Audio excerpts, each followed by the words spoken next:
Hello everyone, কেমন আছেন সবাই? Welcome to my channel wonder of creativity. এখন প্রায় সবার বাড়িতেই শীতের সবজি দিয়ে বিভিন্ন রকম রান্না হচ্ছে, আর সেই শীতের সবজি দিয়েই আজকে আমি খিচুড়ি রান্না করে দেখাচ্ছি। তবে এই খিচুড়িতে আমি কোনো রকম মুগ ডাল ব্যবহার করছি না, এখানে আমি মুসুর ডাল দিয়ে খিচুড়িটা করছি। প্রথমে হাঁড়িতে জল গরম করতে দিয়েছি। জলটা ফুটে এলে ঢাকনা খুলে আমি এর মধ্যে দিয়ে দেব চাল। এখানে আমি গোবিন্দভোগ চাল নিয়ে নিই। প্রতিদিন আমরা ঘরে যে সিদ্ধ চালের ভাত খেয়ে থাকি সেই চালই নিয়েছি। চালটা দেওয়ার পর সেটা ফুটে এলে আমি এবার এর মধ্যে দিয়ে দেব মুসুর ডাল। জল গরম হওয়ার পর 5 মিনিট চালটাকে ফুটিয়ে নিয়ে তারপরে আমি এখানে ডালটা দিচ্ছি, কারণ মুসুর ডাল সিদ্ধ হতে বেশি সময় লাগে না, আর আমি এখানে ভাঙা মুসুর ডাল ব্যবহার করেছি। চালের সাথে ডালটা ফুটে এলে তারপরে আমি দিয়ে দিচ্ছি নুন। এখানে আমি 1 চামচ নুন দিয়েছি। ওদিকে চাল আর ডালটা ফুটতে থাকুক, এখানে আমি কিছু সবজি ভেজে রেখেছি।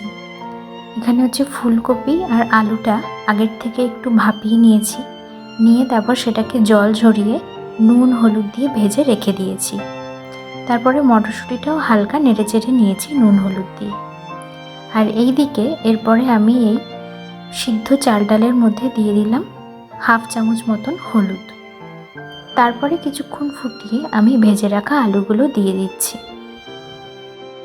এখানে আমি নিয়েছি 1/2 কৌটো চাল আর 1/2 কৌটো ডাল। আর আলুটা যেহেতু ফুলকপির সাথে একটু সিদ্ধ করে তারপরে আমি ভেজে নিয়েছিলাম, তাই আলু সিদ্ধ হতে বেশি সময় নেবে না। এরপরে আমি দিয়ে দিচ্ছি ভেজে রাখা মটরশুঁটিগুলো। এটা এদিকে হতে থাক, আর আমি খিচুড়িতে দেওয়ার জন্য একটা মশলা তৈরি করে নেব। কড়াইতে বেশ কিছুটা সর্ষের তেল দিয়ে গরম করে এর মধ্যে আমি ফোড়নের জন্য দিয়ে দিলাম কয়েকটা তেজপাতা, শুকনো লঙ্কা আর 1/2 চামচ গোটা জিরে। এরপরে আমি কুচি করে কেটে রাখা টমেটোগুলো ভেজে নিচ্ছি। এখানে আমি 2টো বড় সাইজের টমেটো নিয়েছিলাম। খিচুড়িতে টমেটো একটু বেশি করে দিলে টেস্টটা অন্যরকম হয়। এরপরে এর মধ্যে দিয়ে দিলাম হলুদটা দিয়ে টমেটোটা ভেজে নেব। আর হলুদটা এই কারণেই আগে দিলাম যাতে মশলাটা ছিটে না আসে। টমেটোটা ভাজা ভাজা হয়ে গেলে এর মধ্যে আমি দিয়ে দিচ্ছি বেটে রাখা গোটা জিরে, কাঁচা লঙ্কা আর আদা। এই 3টেকে আমি একসাথে বেটে রেখেছিলাম। আদা আর গোটা জিরের সাথে 10টা মতন কাঁচা লঙ্কা বাটা আছে।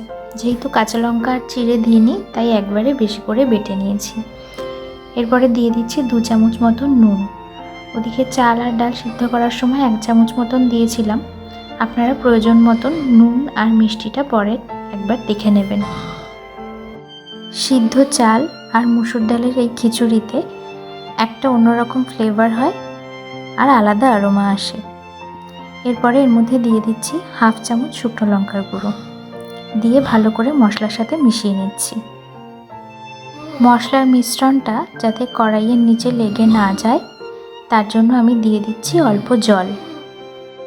মশলাটা কষানোর পর একটা সুন্দর কালার চলে এসেছে, তাও খিচুড়িতে একটা প্রপার কালার হওয়ার জন্য আমি এখানে 1/2 চামচ মতন দিয়ে দিচ্ছি কাশ্মীরি রেড চিলি পাউডার।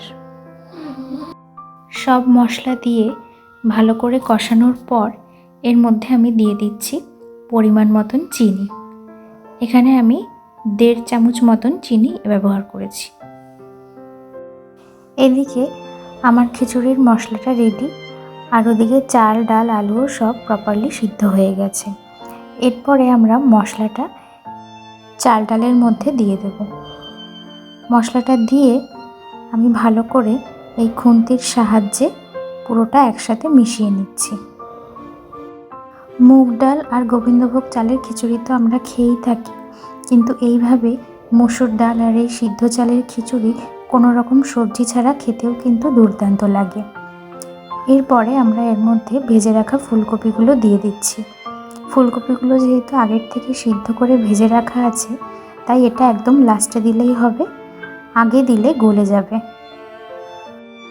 ফুলকপিটা আমি পুরো খিচুড়ির সাথে খুন্তি দিয়ে মিশিয়ে নিচ্ছি।